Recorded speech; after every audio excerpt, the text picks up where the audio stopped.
ہم نے الجزیرہ کی رپورٹس کو 1.5 سال سے مسلسل دیکھا ہے. ہم جانتے ہیں، آپ جانتے ہیں. آئیے آپ کو تصور میں فلسطین لے کر چلتا ہوں. تصور باندھیے وہاں کے حالات کیا ہیں. ایک ماں ہے، اس کی دودھ پیتی بچی ہے. آپ بتائیے کیا دودھ پیتا ہوا بچہ کوئی بھوکا رہتا ہے؟ نہیں نہیں، دودھ پیتے بچے کا تو بڑا اہتمام کیا جاتا ہے. لیکن ایک ماں ہے، اس کی بچی کو دودھ پلانے کے لیے کوئی غذا نہیں ہے. اس ماں کے پاس کھانے کے لیے کوئی غذا نہیں ہے. وہ پریشانی کے عالم میں ہے. اس کا دودھ جو ہے خشک ہو جاتا ہے، اس کے تھنوں میں دودھ باقی نہیں رہتا ہے. اللہ اکبر کبیرہ. اس کو رزق نہیں ملتا ہے. چند دن گزرتے ہیں کہ اس کی دودھ پیتی بچی پیاس کے عالم میں، بھوک کے عالم میں شہید ہو جاتی ہے. ایک ماں ہے، وہ کیا دیکھتی ہے کہ اس کا بیٹا شہید ہو گیا ہے. ایک ہاتھ ادھر پڑا ہوا ہے، ایک ہاتھ ادھر پڑا ہوا ہے، سر کا حصہ ادھر ہے. اے مسلمان بتا تو صحیح، تیری غیرت کب جاگے گی؟ آج پوری دنیا کے اندر تیری عزت کو تار تار کیا جا رہا ہے، مگر تو آج بھی نماز سے دور ہے، تو آج بھی شریعت سے دور ہے. یاد رکھ، اگر آج فلسطین کا یہ حال سن کر یا وقف بورڈ کا یہ حال سن کر تیری غیرت نہیں جاگی تو کل وہ دن دور نہیں ہے، کل وہ دن دور نہیں ہے کہ تیرے گھر کے اندر بھی یہ آگ لگتی ہوئی نظر آئے. تو سب سے اہم بات، یہ سارے درد ہمارے اندر کیسے پیدا ہوں گے؟ یہ سب کے سب درد نبی کی محبت سے پیدا ہوں، اس لیے کہ نبی کی محبت ہی اصل ہے. نبی کی محبت ہی اصل ہے. نعرہ تکبیر، نعرہ تکبیر، نعرہ رسالت، نعرہ رسالت. مسلک اعلی حضرت علماء اہل سنت حضرت علامہ سید نعیم میاں سائی قبلہ، حضرت علامہ سید نعیم میاں سائی قبلہ. نعرہ تکبیر، نعرہ رسالت. زندہ باد، زندہ باد.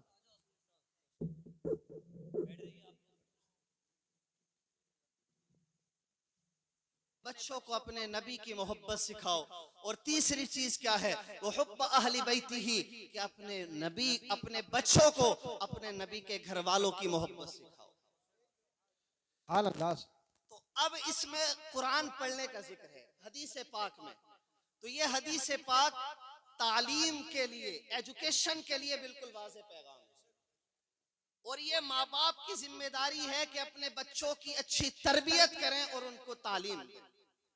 اس لیے کہ ہمارے اندر اس وقت جو سب سے بڑی کمی ہے وہ ایجوکیشن کی کمی ہے. میں بس اپنی آخری مرحلے کی گفتگو کر رہا ہوں، کیونکہ میرے بعد آپ کو سید صاحب قبلہ کا کلام سننا ہے، اس کے بعد مقرر خصوصی مفتی حماد کو سننا ہے. لیکن تعلیم کے اس پیغام کو اپنے دل پر نوٹ کر کے لے جانا اور عہد کر کے جانا کہ انشاءاللہ ہم اپنے بچوں کو پڑھائیں گے، اس لیے کہ تعلیم بہت ضروری ہے. آپ سب بھی جانتے ہیں تعلیم ضروری ہے، لیکن جو حالات اس وقت ہمارے سامنے ہیں، ان حالات میں تعلیم اشد ضروری ہے. اور سب سے بڑی بات، ہمارے لیے تو قرآن کا سب سے پہلا پیغام ہی تعلیم ہے. اللہ نے سب سے پہلی وحی ہمارے مصطفیٰ پر نازل فرمائی تو کیا فرمایا؟ اقرا، پڑھیے. سب سے پہلا حکم پڑھنے کا ہے.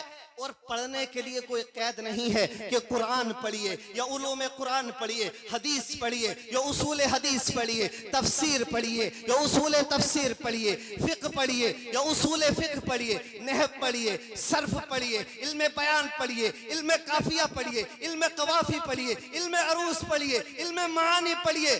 غرض یہ کہ یہ کوئی قید نہیں ہے، بلکہ آپ چاہیں تو سائنس پڑھ سکتے ہیں، کیمسٹری پڑھ سکتے ہیں، جیولوجی پڑھ سکتے ہیں، بائیولوجی پڑھ سکتے ہیں، فزکس پڑھ سکتے ہیں، میتھمیٹکس پڑھ سکتے ہیں، دنیا کی کوئی سی بھی زبان پڑھ سکتے ہیں.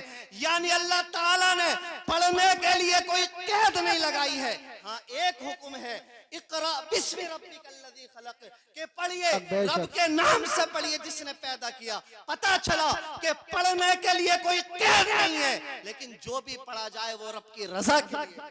بے شک، بے شک. سبحان.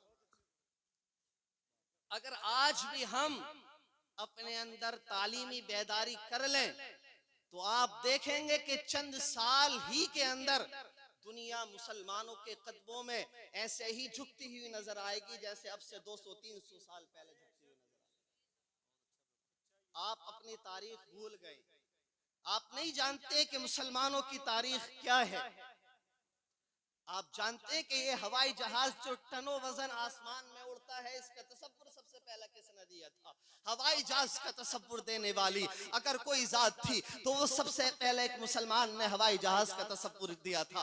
آپ جانتے ہیں کہ یہ میڈیکل کالج، آج جو بڑے بڑے میڈیکل کالج ترقی کر رہے ہیں، بڑی بڑے میڈیکلز بن رہے ہیں، یونیورسٹیز بن رہے ہیں، آپ جانتے ہیں سب سے پہلے میڈیکل کالج کا تصور کس نے دیا تھا؟ وہ مسلمان فلسفی جس کو دنیا ابن سینا کے نام سے جانتی ہے.